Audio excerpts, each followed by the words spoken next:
ক্ষুধার্ত বাঘের সামনে হরিণ আসলে যেমন ক্ষুধার্ত বাঘ তার হরিণকে দেখে যেমন ক্ষুধার যন্ত্রণায় গর্জন করে, কিয়ামতের দিবসে আল্লাহ রাব্বুল আলামিন জাহান্নামের ক্ষুধা মেটানোর জন্য জাহান্নামদারী ব্যক্তিদেরকে দিবেন। আর জাহান্নামদারী ব্যক্তিদেরকে দেখার সাথে সাথে গর্জন করা শুরু করে দিবেন। জাহান্নামের পরিচালক বলবেন, কুল্লামা উলকিয়া ফিহা ফাওজুন সাআলাহুম খাযানাতুহা আলাম ইয়াতিকুম নাদির। হে জাহান্নামবাসী, তোমাদের কাছে কি পৃথিবীর ভেতরে কোনো বার্তাবাহক যায় নাই?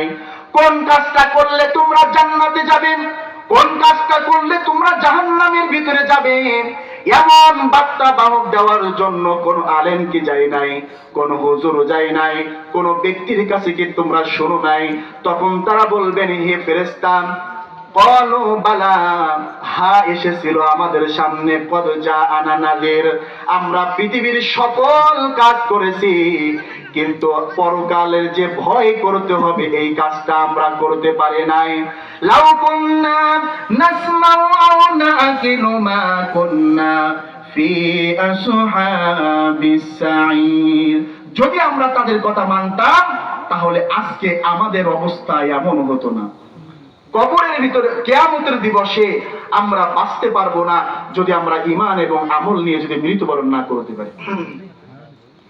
মুসিবতে না পাই যদি, মুসিবতে না পাই যদি, করুণা তোমার,